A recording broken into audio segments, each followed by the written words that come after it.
সেবা দান পুণ্য এগুলোর গুরুত্ব আমরা সবাই জানি, আবার এগুলো আমরা কি একটু একটু করবার চেষ্টা করি।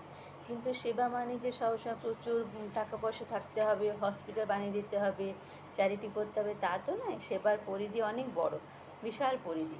অনেক ছোটোখাটো জিনিসের মধ্যে দিয়েও দেখবে সেবা করা যায়। যেমন ধরো আমরা যখন রাস্তায় যাই, হামেশা দেখবে কল খোলা আছে, জল পড়ে যাচ্ছে, তো এটা মনে করবে না যে আমি তো খুলিনি, অন্য কেউ ব্যবহার করছে, সে বন্ধ করবে। যে করে ট্যাপটা বন্ধ করে দিলে জলটা ওয়েস্ট হলো না, এটাও একটা খুব বড় সেবা। আবার ধরো কোনো ব্যাংকে ট্যাঙ্কে গেছো, কোনো বয়স্ক ভদ্রলোকের ফর্মটা ফিল আপ করতে একটু অসুবিধা হচ্ছে, তো একটু সময় বের করে পুরোনো ফর্মটা ফিল আপ করে দিলে ওটাও একটা সেবা। তারপরে আমরা যখন মন্দির টন্দিরে যাই, সেখানে দেখবে যে অনেক বড় লাইন, কোনো মাসিমা হয়তো বয়স্ক ভদ্রমহিলা পিছনে দাঁড়িয়ে আছেন, তার পুজোটা রৌদ্র, তো তোমার নিজের জায়গাটাকে ছেড়ে দিয়ে ওনাকে একটু এগিয়ে দিলে, তোমার পুজো করতে একটু দেরি হলো, বাট ওনাকে একটু হেল্প করা হলো, এটাও একটা বড় সেবা। আবার অনেক সময় দেখবে ছোট্ট বাচ্চাদেরকে বলছি, ছোট্ট বাচ্চা মানে স্টুডেন্টদেরকে বলছি, ধরো তোমার কোনো ফ্রেন্ড কোনো সাবজেক্টটাতে ভালো করে বোঝে না, তার একটু ওটাতে টেনশন হয়, তো তুমি একটু টাইম বের করে ওটাকে সাবজেক্টটা বুঝিয়ে দিলে, এতে কী হলো, তোমার তো নলেজটা ইনক্রিজ হলোই, আবার ওরও প্রবলেমটা সলভ হলো, এটাও একটা খুব বড় সেবা। আবার অনেক সময় বেশিরভাগই দেখবে ডেলিভারি পার্টনাররা অনেক রাত্রিবেলায় আসে।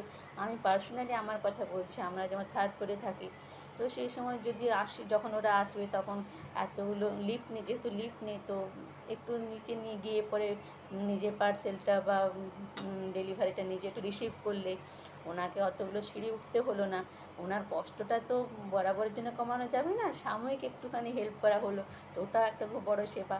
আবার অনেক সময় দেখবে যে মা বাবা অনেকক্ষণ ধরে ফোন করেই যাচ্ছে, কোনো রেসপন্স নেই, তো সেখানে পেরেন্টস তো ভীষণ চিন্তা করে, তো ছোট্ট একটা মেসেজ করে দিলে, কাজ করতে করতে মেসেজ করে দিলে যে পরে ফোন করছে বা কিছু, তো সেই যে তুমি টেনশনটা মা বাবার কাটালে, মা বাবা যে একটুখানি রিলিফ পেলো, ওটাও একটা খুব বড় সেবা। আবার ধরো এমনিতেও ধরো যেখানে সেখানে যাওয়ার সময় তো আমরা দেখি নানান রকম কি নোংরা পড়ে যাচ্ছে, নিজের প্যাকেট ফ্যাকেট ফেলে দিচ্ছে রাস্তার মধ্যে, সেগুলো করবে না, ওগুলো যেখানে খাবে সেই প্যাকেট বাড়িতে নিয়ে আসবে, বাড়ির ডাস্টবিনে ফেলবে।